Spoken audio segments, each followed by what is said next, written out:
يعطيكم العافية أحبائي المشاهدين. اليوم إن شاء الله بدي ساوي لكم أكلة حراق إصبعه. هلا أخواتي أنا رح ساويها طبعا مع إضافات. في ناس ما بيحطوا لها حمص وسلق، أنا رح أضيف لها طبعا حمص وسلق لأنه في محافظات بتحط لها الحمص والسلق.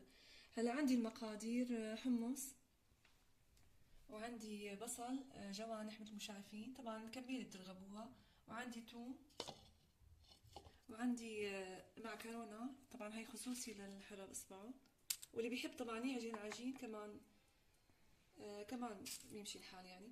وعندي كزبرة خضراء، باقتين من الكزبرة الخضراء، وعندي سلق مفروم ومغسول ناعم، وعندي طبعا ليمون، واللي بيحب يحط تمر هندي اخواتي بيحط.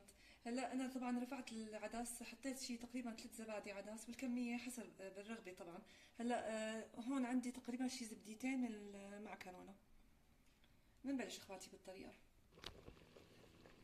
اخواتي هون حطينا العدس على الغاز، تقريبا شي 3 زبادي من العدس. بعد شي ربع ساعة بنحط لهم السلق. بسم الله. نرفع اخواتي الغاز ونضيف السلق، تقريبا حاطة نص كيلو سلق بهذا الشكل اخواتي. هلا بنغليهم تقريبا 10 دقايق، بعدين بنضيف المعكرونة. هلا اخواتي بنضيف الملح. بسم الله. هلا تقريبا العدس اخواتي 3/4 الاستواء صار عنا. هلا بنضيف المعكرونة، نرفع الغاز ونضيف المعكرونة. بسم الله اخواتي، بنحركهم بهذا الشكل حتى تستوي عنا المعكرونة ويكمل طبعا العدس استواء اخواتي. هون اخواتي بنحط كمية من زيت الزيتون طبعا، وبنحط البصل. بسم الله. هلا اخواتي البصل طبعا نحط له شوية ملح، لأنه بدنا نحط نص الكمية طبعا جواتها، ونحط الباقي طبعا على الوش. هون اخواتي بنخلي البصل لحتى يدبل تماما عنا. هلا بنبلش قلي الخبز. بسم الله الرحمن الرحيم. هون اخواتي بنبلش قلي الخبز. بسم الله. هون اخواتي بعد ما دبل البصل بنضيفه للحرق اصبعه، طبعا ممكن له جزء منه اخواتي.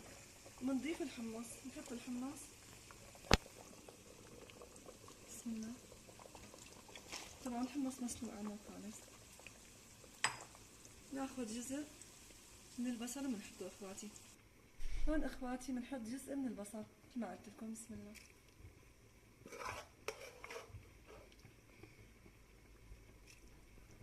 هذا الشكل. طبعا الباقي اخواتي بنحمره مشان نحطه على وش الحرق اصبعه. وهون اخواتي بعد ما اخذوا هذا اللون بنقيمهم طبعا. هون اخواتي بعد ما بعد طبعا كل شوي بنحركهم لنتاكد انه ما في شيء بيسأل عنا. بهذا الشكل بيكونوا اخواتي تقريبا هيك جمادتهم، ما بده يكون عليهم مي كتير يعني. هلا بنضيف لهم الثوم، بنضيف توم، بنضيف لهم جزء من الثوم، بنضيف جزء من الكزبرة الخضراء اللي عنا اياها. بهذا الشكل.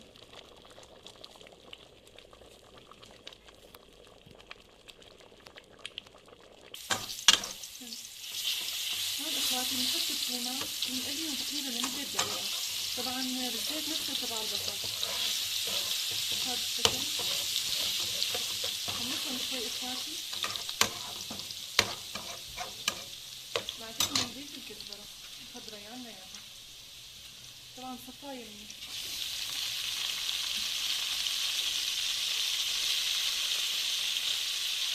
اخواتي نقلبهم تقريبا لمدة دقيقة.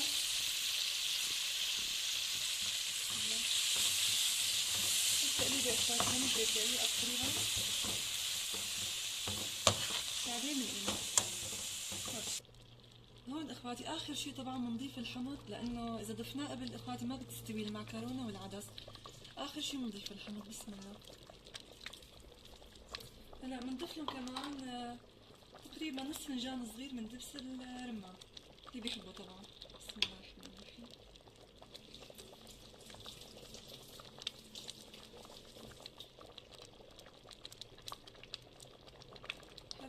اخواتي منيح.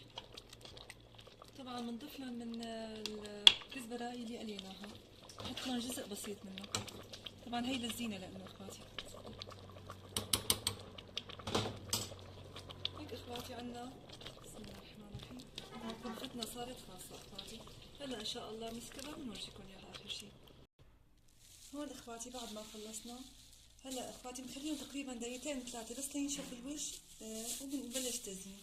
بسم الله. هلا عندي هون خبز محمص بنشرب هون. هاي الطريقة اخواتي.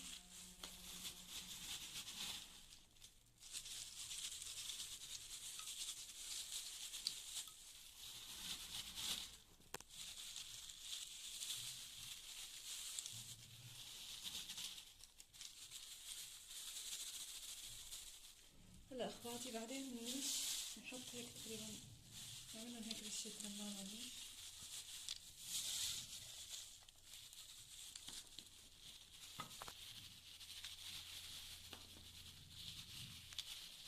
هلا اخواتي بنجيب البصل نحطه بهذا الشكل.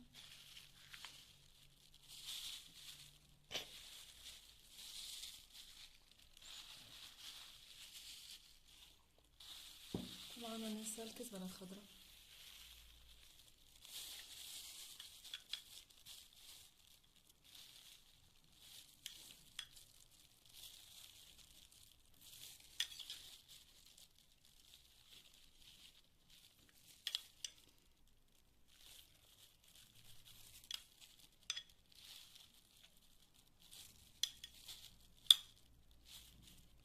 هيك اخواتي بتكون وصفتنا طبختنا خلصت. ان شاء الله يا رب تنال اعجابكم. طبعا هلا عنا طبعا بصل عفوا الفجل مجمد منا. ان شاء الله الوصفه يا رب اخواتي تكون نالت اعجابكم والف صحه وهنا. وشكر خاص طبعا لمتابعيني بالعراق وبالجزائر وبكل اقطار الوطن العربي، والف صحه وهنا.